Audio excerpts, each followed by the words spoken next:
Kwanza tupunguze gharama ya. Welcome back to Turning the Mirror podcast. My name is Olengo Kwach. With the event that happened today in Migori County, people have been reminded of what happened then in 2015 during Uhuru's visit. The then President Uhuru Kehancha, who was also received by a flying shoe. Anyway, back to today's event. We have a presidential visit, or rather a visit dubbed as presidential or developmental tour of Migori County. This is supposed to take 3 days. So today was the first day. President Ruto started this by simply visiting or attending an interdenominational service or church service in Suna East, Migori County. The area MP, Junet Mohammed, when was in the podium, he actually talked and said that Suna East had been neglected by the former presidents, saying that the last time they saw a president was during Kibaki's tenure. And he said that this was just because Migingo had a problem and therefore Kibaki passed by on his way to or after or from the Migingo area. Then he also made it clear that in 2015, when Uhuru Kehancha visited the area, we had the people receive him actually with the flying shoe. The same thing that happened today during Ruto's visit of the Korea area. Now, after Ruto was done with the service in Suna East, remember Junet really praised him, saying that he was there for development, but in real sense he was there for a church service. After the church service, he went to Suna West, where he launched Piny Oye Technical Training Institute, and then also launched sub-county offices. After that, he addressed the residents. In Suna East and Suna West, Ruto did not face any hostility because he even addressed the people. Then Ruto went to Kehancha, where he commissioned or rather launched slightly above 200 affordable houses or affordable housing units. It is during this time that when he took now to the podium, or rather rally, as we know the president to be, the same way he normally does his things. Any developmental tour or anything dubbed a developmental tour, he finishes any of these tours or any of these visits with a speech. And so on a roadside speech, he started speaking and telling the people, trying to show the people what the government is doing. It is during this time that the residents, or those who were in attendance, a good number of them turned chaotic. And when they were moving towards the podium, we had one shoe go straight towards where President Ruto was speaking. Of course, he managed to block it. And during this time, we had even the State House live stream go black or blank for some time with just a graphics, and then we had music and to some level Ruto's speech going on, and things went on for at a standstill for some minutes before then Ruto could finish his speech. Now, what actually happened, or what actually pushed this to happen? In 2015, when Uhuru faced the same hostility in Migori, he was not in good terms with the area chief or the area leader, Raila Odinga. So in short, it could be translated to people reacting to what they saw as another leader visiting the area or trying to mock Raila then. But now today, William Ruto and Raila Odinga are speaking the same language. They're on the same bed.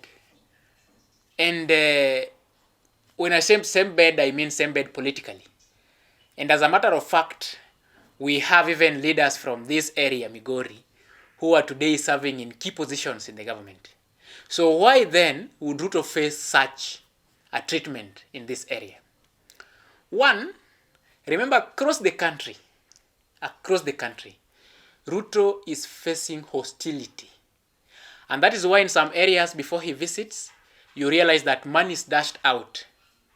Money is dashed out so that people can attend, or rather to have a good attendance. And then you cannot take somebody's money and then fight them. But now today, maybe because he is a darling to Raila and Raila is a darling to him, he assumed that visiting Migori would automatically give him a good audience for him to address. But now it seems within the crowds that gathered to listen to him, others had their own plans. And so they wanted to show